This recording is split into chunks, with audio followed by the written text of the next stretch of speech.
Hmm.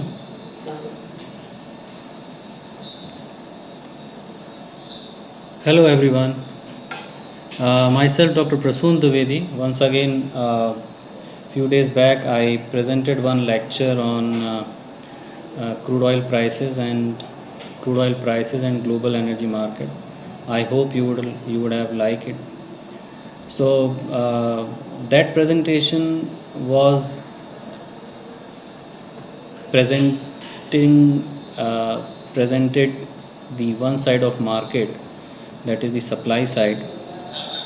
Today I have chosen presentation on the demand side of energy market, and there are various nomenclatures you would have seen, like energy efficiency, energy conservation. And this is for one sector, this is a compliance factor, uh, where for industries, for agriculture sector, for commercial buildings, the government has made it mandatory. But as far as household sector is concerned, government is trying to develop the voluntary market. In this regard, I have prepared a session on economic and financial analysis of energy conservation for households. As you know, I am Dr. Prasoom Dwivedi, Senior Associate Professor and Head Center for Energy Economic Research, which belongs to Department of Economics and International Business of College of Management and Economic Studies. If you see the Indian energy scenario, the installed capacity is around 2.5 lakh megawatt, where majority of the capacity is based on conventional sources like coal, diesel, and so on and so forth, and which is actually creating the concern of energy security and environmental concerns also. And if you see specifically the power consumption breakup in the state of Uttarakhand, the industry sector has major stake as far as consumption breakup is concerned. It is 59%. And the second place is of domestic sector, which is next most important consuming sector as far as Uttarakhand is concerned. And more or less this will be representing the state of at the national level. So what are the challenges in India with this kind of consumption pattern? So you can easily find out, you can also make out that there is excessive dependence on conventional energy sources, maybe on crude oil import or coal import, and the pricing uncertainty, geopolitics, and so on and so forth. So these are the major areas which are creating matter of energy security, concern of energy security. And as the economic growth is taking place, GDP is growing, the demand for energy is also becoming more intensive day by day as the usage of uh, technology and electronic equipment is increasing. So demand is more than the supply, and that's why if you will compare the energy sector with other sectors like FMCG sector or automobile sector, this is the only sector where people are talking about rationalizing demand. Let's reduce the demand. No other sector actually talks about. Many you would have seen the marketing strategies where people have been talking about how to increase the demand, how to increase the market share, how to increase the sales. But in energy sector the scenario is little bit different, and due to which the utilities are under stress. There are many reasons for this, but yes, excessive demand is one of the factors. Environmental concerns, since there is excessive dependence on conventional energy sources, so therefore there are environmental concerns also. And since in India the energy prices are subsidized, these are relatively low price, people can pay more, but still due to many reasons the energy prices are subsidized, due to which the use of energy product is can be rationalized at all the levels. So how these challenges can be satisfied? So one is investing more and more on generation capacities. If you can, if you can see the government policies, there is a focus on setting up more and more power plants, expanding renewable energy power plants. So this is the one side where people and the government with the help of private players is trying to expand the generation capacity, so that the demand for various sectors, industry, agriculture, households, can be satisfied. And on the other hand, if you see from petroleum products side, then more and more crude oil and gas needs to be imported. And recently in the last lecture where we discussed how low crude oil prices have impacted the importing countries, specifically India, we discussed. Similarly, another method or solution can be discovering new renewable energy sources. uh, so a lot of research work is going on second generation and third generation renewable energy sources, for example algae, hydrogen fuel, and so on and so forth. The other way is, on which we are going to discuss today, is energy conservation. How energy sources can be rationally used, or how the demand side management can be done. So it's, although it's a new topic in India, but a lot of discussions and deliberations have been done. Lot of institutional efforts have been made since 1973. If you see some background, when first crude oil price crisis took place in India and all over the world, in India also the few of the institutional measures were taken. But today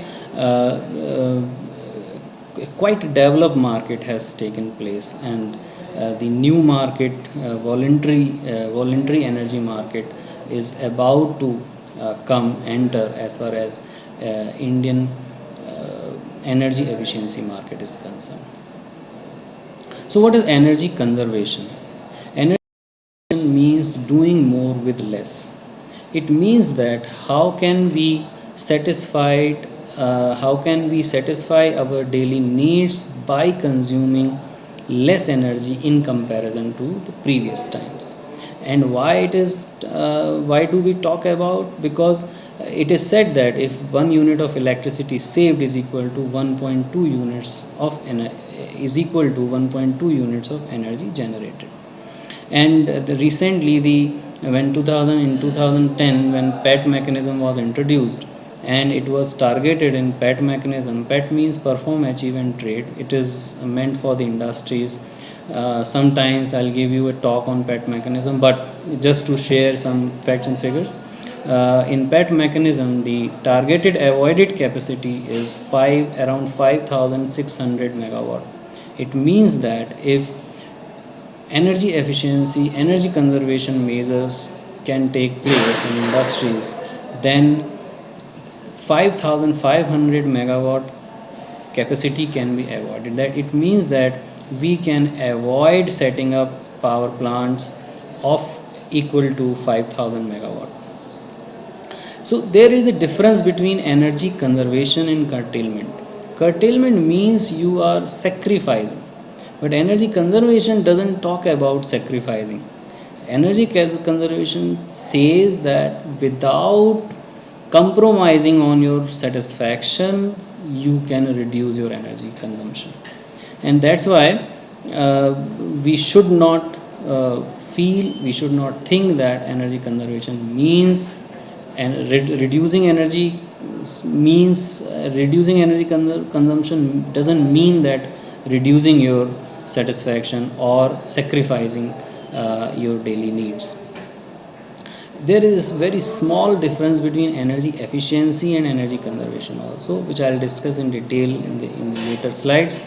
Energy efficiency, when there is any technological intervention taken place, and energy conservation is usually tends towards the behavioral measures, and how with the help of behavior we can reduce energy consumption. So this session would be mainly focusing on how with our behavior, how can we reduce our expenses, our energy consumption. So theoretically there are three methods of energy conservation. One is technical measures, which is also called energy efficiency, where we take some energy technical measures where we replace our old equipments, or we replace the more efficient equipment with the less efficient equipments. Behavioral measures, which I'll discuss in detail in this presentation, and structural measures where capital investment is involved, where you need to set up all together a new facility which will give you which will give you more production with less energy consumption. So but as far as this session is concerned, we are mainly talking about behavioral measures and how energy conservation can take place with our by observing our behavior, and we can save lot of money. So this presentation would mainly be focusing on the monetary benefits. We have tried to monetize the benefit. There are certain barriers also when we practicing energy conservation. First and foremost barrier, the identifying the benefit of energy conservation or realizing the benefit of it is very difficult for the user to it is very difficult for the user to judge the benefit of the energy conservation measures, because you cannot see the real benefit in terms of savings or in terms of rupees. How it can be seen, it was a major challenge in industry too, and the government has taken a very beautiful measure which is known as ESCO financing, where the benefit of energy conservation has been realized and also being transferred to the industry. It's a very good method, it's a very good practice, which is altogether a new area where we can discuss further. But as far as this presentation is concerned, I have also tried to play a role of ESCO finance, where I am trying to give you as a consumer, I am trying to give you the benefits of energy conservation in next few slides. So these are few facts and figures I have taken from the study done by UNDP, United Nations Development Program. They have one sustainability center, climate change community cell, where they create lot of awareness as far as energy conservation and energy efficiency is concerned. So there are few measures which we have taken in this session. First, maybe switch to CFLs. If we switch our incandescent bulbs or to CFL, then what kind of savings we can take place? So there are certain assumptions like appliances, wattage, estimated daily usage. You can see on the slide we have given you two technologies, ICL and CFLs, and wattage we are comparing 100 watt and 20 watt, and assuming that the estimated daily use is 3.5 hours.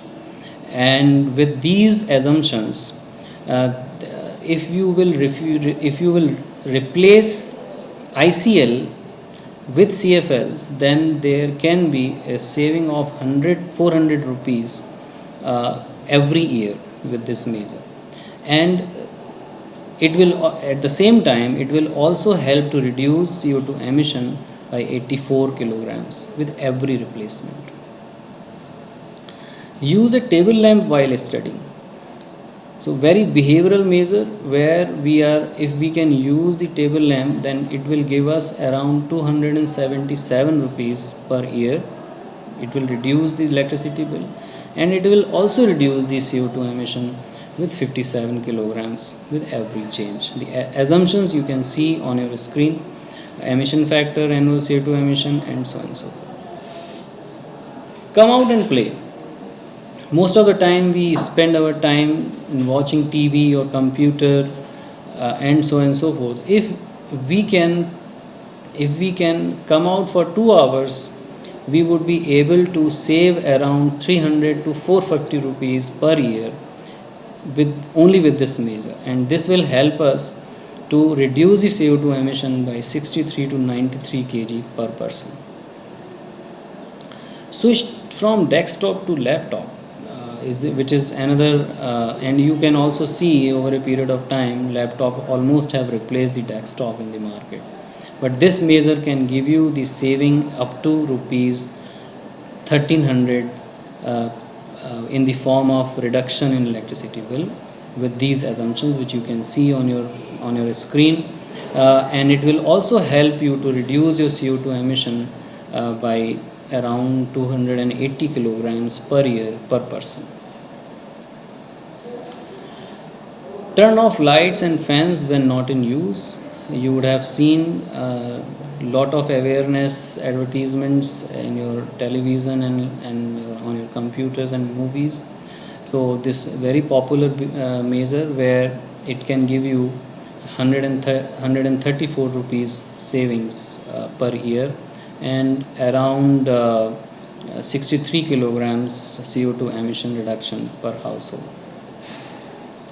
If next there is a standard and leveling, it's a very popular policy of Bureau of Energy Efficiency, where various electronic appliances have been given star rated ratings have been given. So we have also tried to compare, giving you the comparative picture of various rated electronic appliances. In this slide you can see the figures which are given of fan. So we have given 3 parameters: regular fan, 3-star rated fan, and 5-star rated fan. So if you will reduce from 3-star to 5-star, it will give you around 170 rupees 76 rupees saving per year.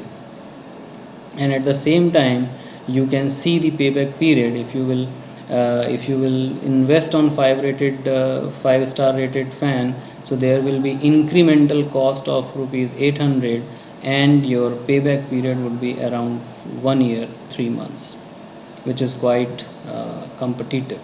Similarly, if you will use star rated frost free refrigerator, it will give you 1312 rupees electricity saving every year. And just have a look at the CO2 emission. It is 269 kilograms on every refrigerator. And there are payback periods also. You can see if you will use 1-star rated refrigerator, the payback period would be 3.25 years. In case of 2-star, 1.89. In case of 3-star, 2.11 years, 11 months, 4-star, 2.34. 5-star, 2.57. So that's how you can take some behavioral measures by considering the monetary and economic and financial values of your electronic appliances. Similarly, air conditions.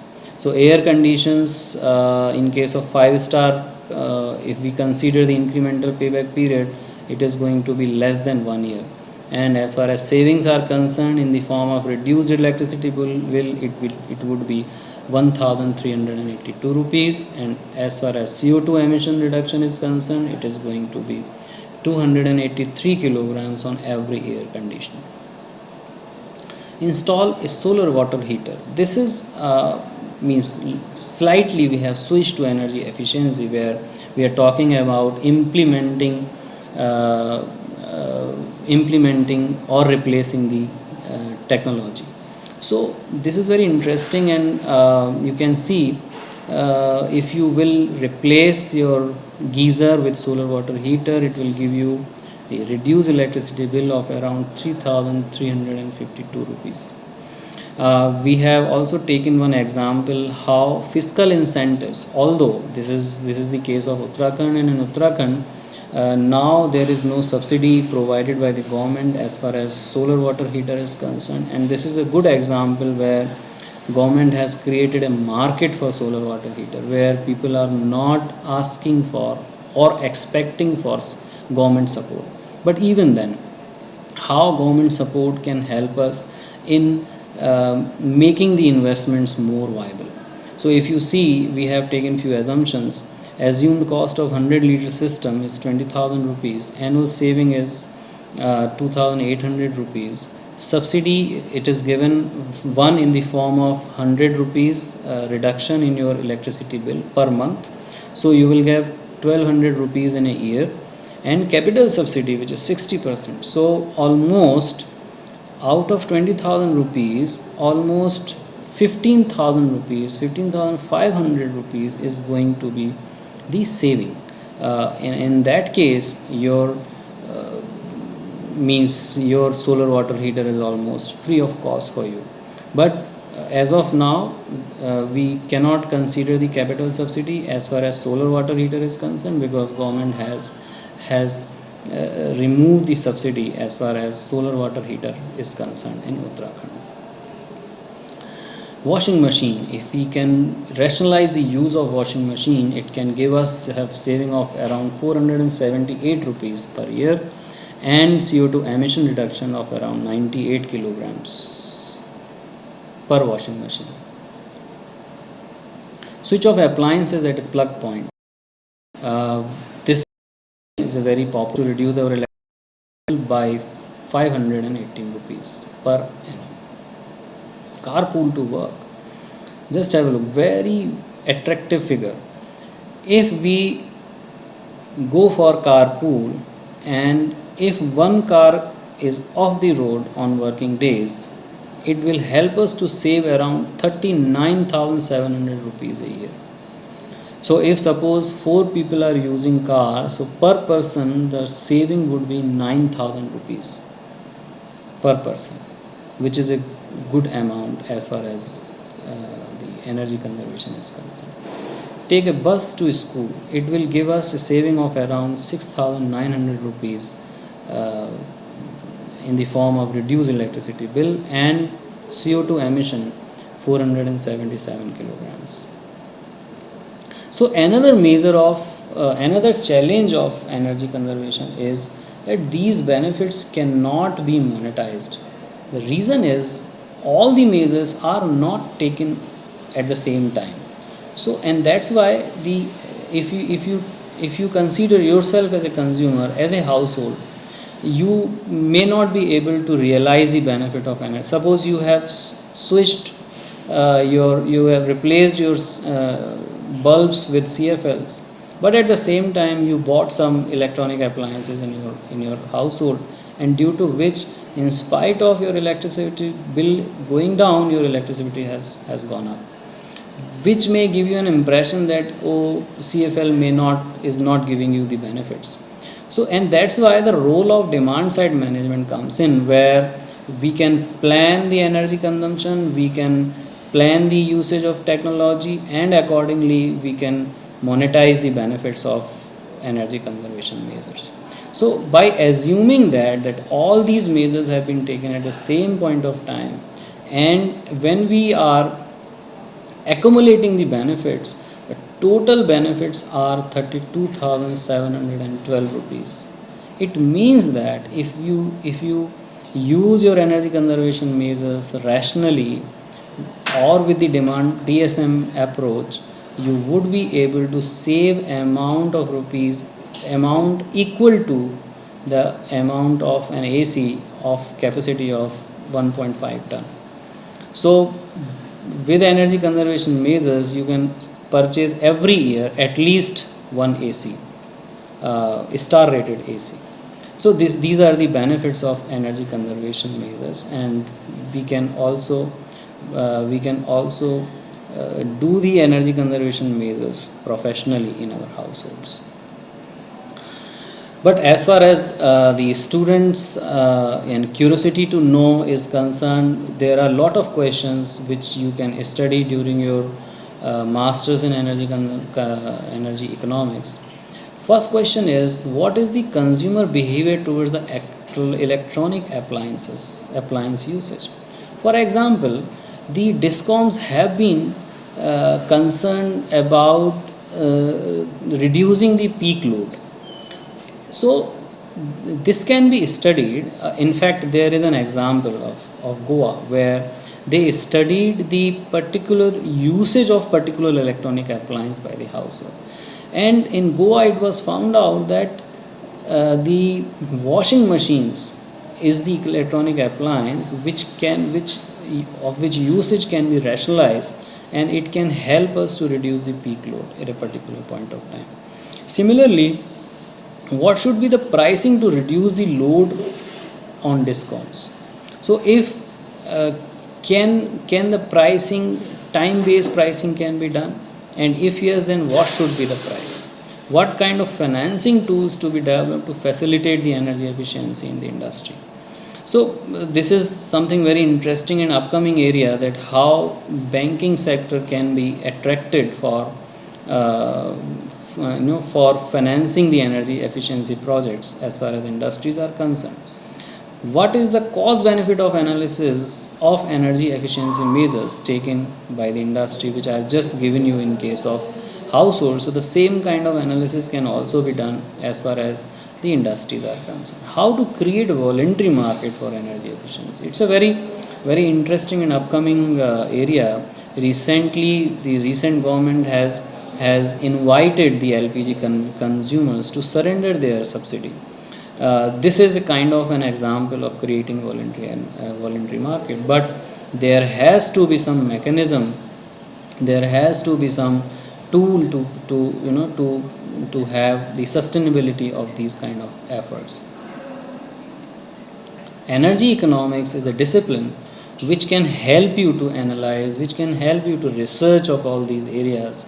And in this discipline there are various areas. For example, international energy markets, power economics, which has got three verticals: generation, transmission and distribution. Economics of petroleum products, a little bit I discussed in the previous session. Renewable energy economics, energy pricing, energy modeling, energy trading, and there are many areas which are the part of the energy economics discipline. Few of them are in this slide. So we have designed a program by keeping the current scenario and the importance of energy in the market. We have created the course which is known as MA Economics Specialization in Energy Economics. It's a 2-year program, 4-semester program, which is the program of energy domain of UPES. It aims to at imparting domain specific academic training to the students with very rigorously. Program aims at producing energy professionals for academic and corporate research positions in the private as well as the public sectors. And keeping in mind the market demand in energy sector, the curriculum has been designed by the eminent professors and professionals to acquaint the students with theoretical concepts as well as practical applications pertaining to the energy sector. This is the course grid.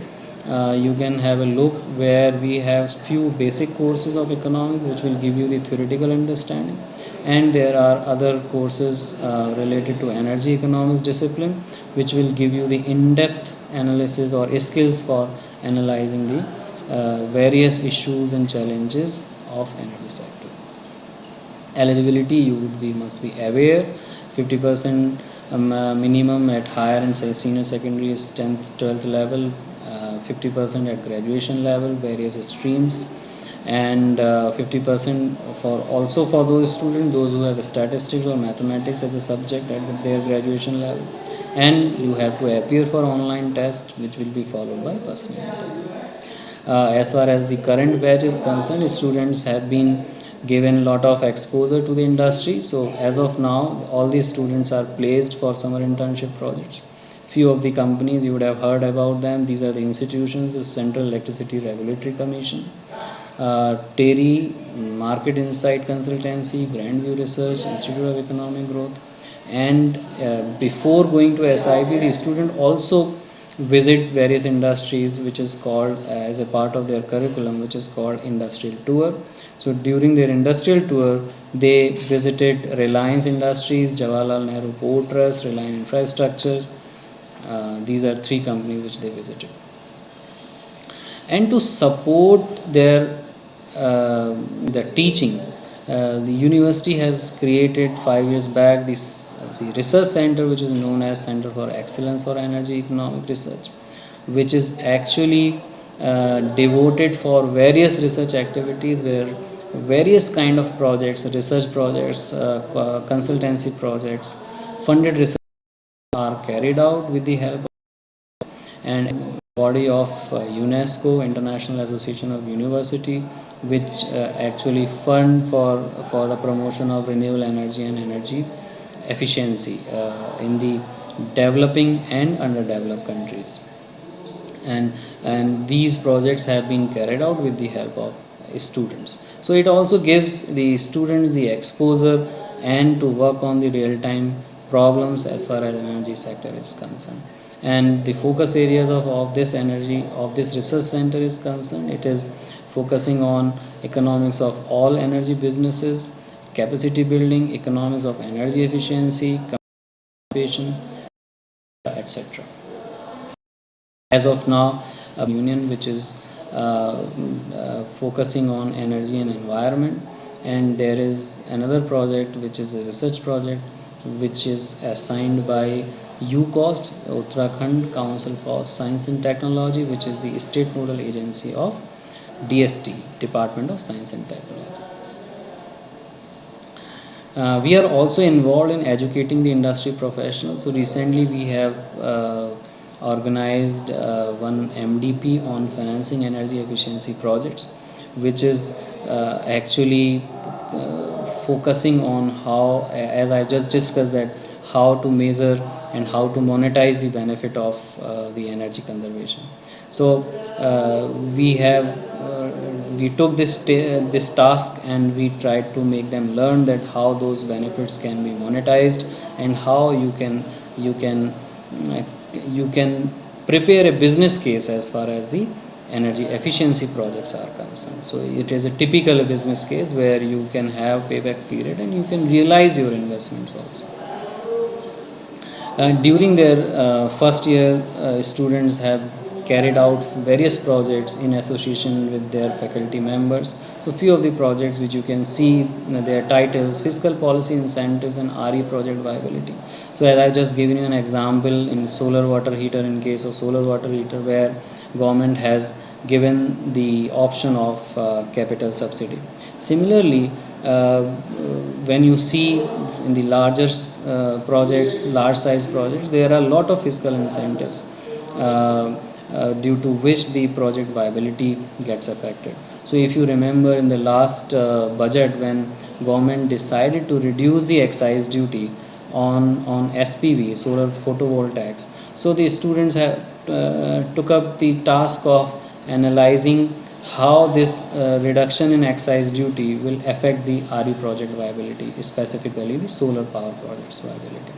Similarly, modeling the impact of PV efficiency improvement on, because this is the major issue as far as the success of renewable energy technologies are concerned, their efficiency relative to the conventional energy source based technologies is quite low. So the students have because there were some researches done by the German research institution, and they claimed that they have improved, they have ensured the SPV efficiency by 43%. So this actually research gave them an idea that let's try to analyze what will be the impact on the project viability if PV efficiency improves marginally, let's assume by 1%. Techno-economic analysis of biomass gasification power generation at UPES. It's a very interesting case where a student has created a business case for UPES, that if the UPES can have biomass gasification based power projects of about 1 megawatt capacity, then what kind of financial and economic benefits and environmental benefits the UPS can reap. Intertemporal of household consumption of fuel in India, study of soft cost structure in solar power projects, viability of Indian. so on and so forth. We have dedicated professionals as far as placement support is concerned, which will help you to introduce yourself in the industry, and which will help you to develop your employability skills at UPES. Thank you.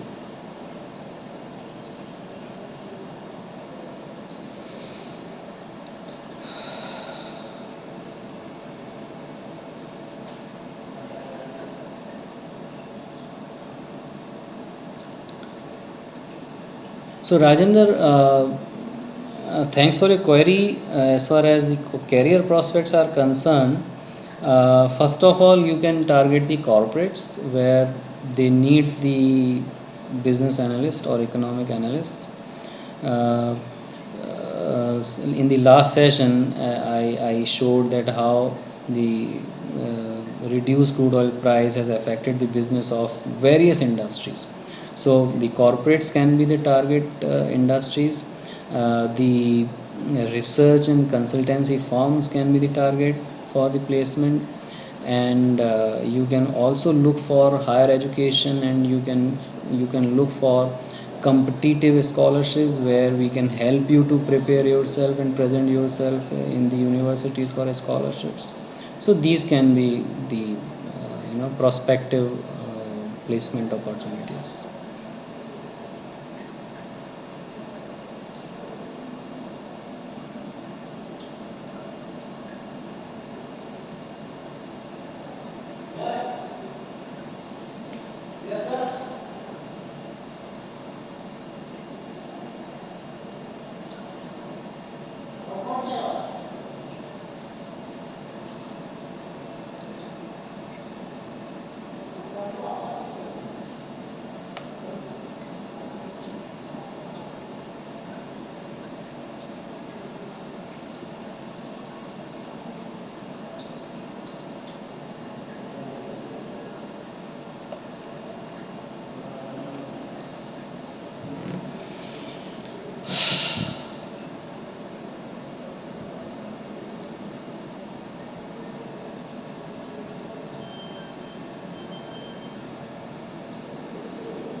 Rashi, as far as I know, no other university or college is offering specialization in energy economics. You can get various degrees in MA economics, but not with a specialization in energy economics.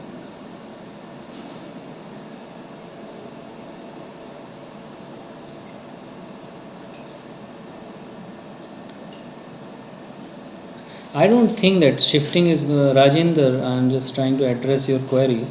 I don't think that your engineering background is going to have any adverse impact uh, on your future.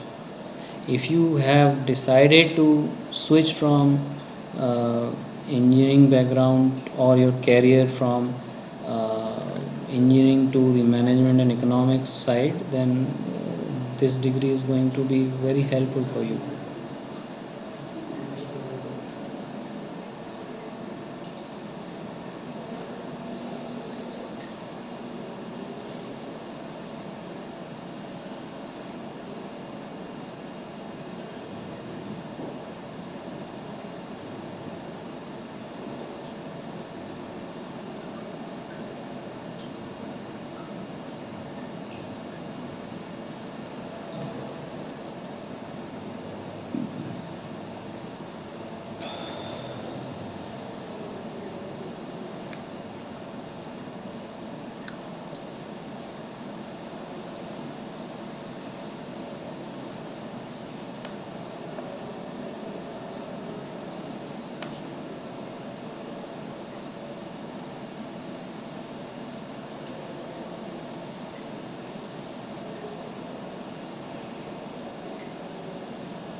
Rashi, thanks for your query.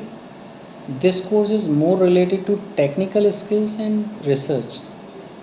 I'm not getting your question, Rashi, but yes, this will obviously this will give you the skills economic to do the economic analysis specifically to the energy sector related areas.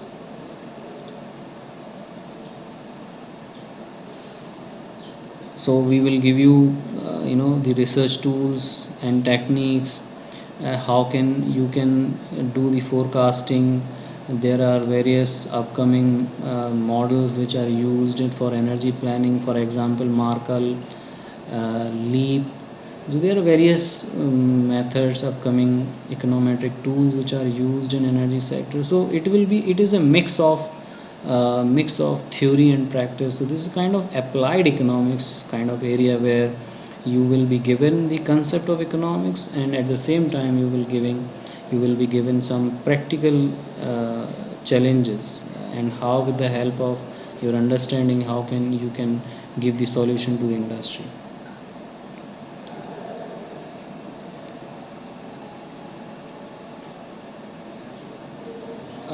Rajendra, it's a good question, but I think we have our marketing executive, Miss Kaushik.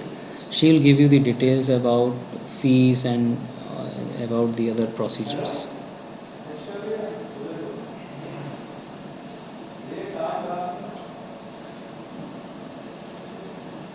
As far as I know, Rajendra, we don't have any collaboration with Sri. Oh, sorry, Sri Chaitanya Narayan. It's IAS Academy. Oh yes, we have, yes, but not for energy economics. I'm sorry, but not for energy economics. It is for public policy courses.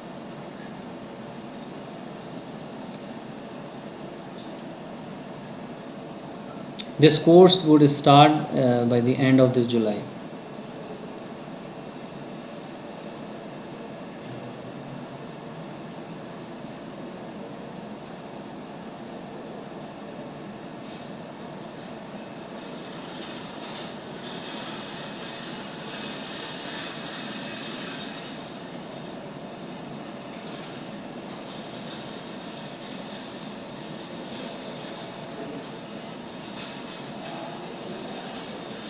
Thank you, Rashi.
Rajendra, you can get all the details on the website, and I have also given few prerequisites in my presentation.